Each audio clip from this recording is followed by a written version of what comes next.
Apa yang membuat Syekh meninggalkan Madinah, meninggalkan Arab Saudi, kemudian berdakwah di Indonesia dan memilih Nusa Tenggara Barat ya awalnya itu? Pertama kali mengenal Indonesia, mengenal NTB, kapan, dari mana Syekh? Sebenarnya kalau hubungan kita dengan Indonesia bagi saya sudah dari SD. Dari SD kelas 3, 4 karena kita banyak belajar tentang negara Islam di mata-mata belajaran. Di antaranya Indonesia. Saya dari dulu waktu SD, SMP saya suka di pas hari libur atau bulan libur. Dulu kan libur kita panjang. Ramadan, Syawal, Zulqa'dah, Zulhijjah. Itu libur panjang, libur sekolah. Habis ujian nasional, kita libur panjang. Dan ini biasanya Ramadan, Syawal, Zulqa'dah, Zulhijjah kan disebut bulan ibadah. Banyakkan ibadah di situ. Dan juga kedatangan banyak tamu. Umrah di Ramadan, kemudian ada umrah haji waktu haji.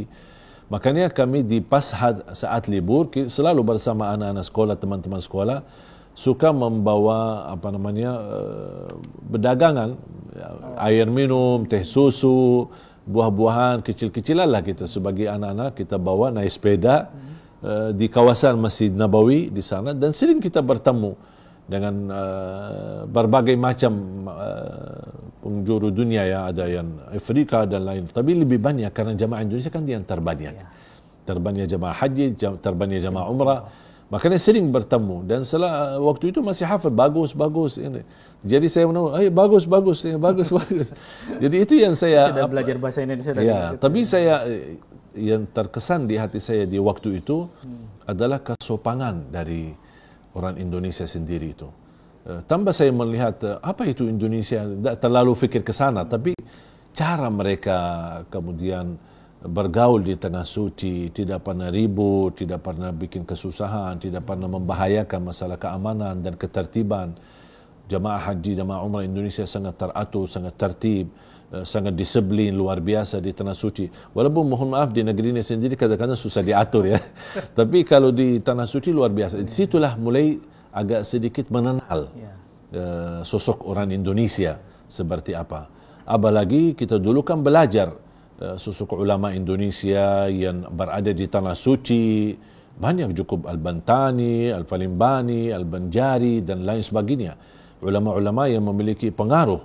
Bahkan ada di antara mereka yang sampai jadi imam besar di Masjid Haram, dan ada juga menjadi muazzin di Masjid Haram maupun di Masjid Nabawi.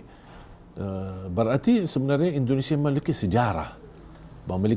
Walaupun saya bukan ahli sejarah, tapi sambil berjalan waktu saya dapatlah belajaran. Kemudian ada juga sebagian dari keluarga kami yang berdarah Indonesia. Saya kan belum berfikir, masih mungkin di usia masih muda, masih sekolah, tidak terlalu fikir, mohon maaf, kok nama antum sama-sama Jabir gitu.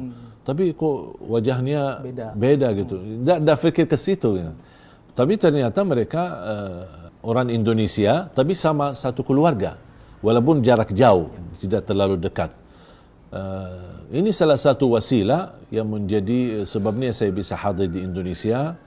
Tujuan pertama kali untuk jalan-jalan sebenarnya. Untuk hanya jalan-jalan. Tapi subhanallah dapat ketika saya silaturrahim, salah satu kesempatan saya kunjungi seorang di daerah Menteng sore hari, dan ketika mendekati maghrib beliau ajak, mau nggak ayo kita sama-sama salat di masjid. Dan rumah beliau dekat dengan Masjid Sunda Kelapa. Kita jalan kaki malah. Jalan kaki. Itu tahun berapa sih? Tahun 2008. Pas saya sampai ke sana, dan kalau tidak salah di ujung bulan Syaban waktu itu. Pas sampai ke masjid, beliau kenalkan saya dengan, saya waktu itu belum bisa bahasa Indonesia. Beliau kenalkan sama takmir masjid, ini keluarga saya datang dari Madinah. Biasanya kesan jamaah kalau ada tamu dari Madinah langsung diminta imam. Oh imam. Gitu. Dan kebetulan saya di Madinah memang imam di salah satu masjid, bukan imam Masjid Nabawi ya.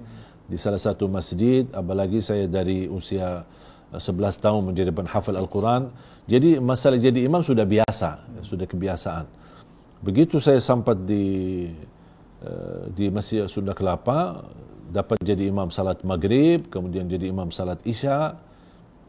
Nampaknya mereka terharu dan tersuntuh dengan bacaan, makanya mereka minta, bisa enggak sekalian Ramadan, karena kebetulan Ramadan waktu itu sudah mendekat. Dan alhamdulillah terjadilah berhubungan baik dan dilanjutkan dengan kontrak untuk saya jadi imam tarawih selama bulan Ramadan di Masjid Sunda Kelapa. Dan sebelum saya ke situ, saya ke Lombok karena saya mendampingi keluarga yang saya cerita itu yang ada hubungan darah Indonesia. Saya diajak jalan-jalan ke Indonesia, kemudian saya di Lombok. Dan ternyata di Lombok disambut dengan luar biasa.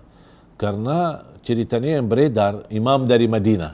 Kalau imam dari Madinah, pasti kesannya masih besar, masih ini. Makanya Alhamdulillah cukup ramai orang-orang berkunjung, orang datang. Kemudian bisa dapat jadi salat di sana. Dan juga memimpin tahfiz di beberapa tempat. Karena saya waktu itu belum bisa sama sekali bahasa Indonesia. Dan Alhamdulillah sambil merasa nyaman, apalagi Lombok daerah wisata bisa dibilang sangat indah, pulau-pulau telah cukup banyak.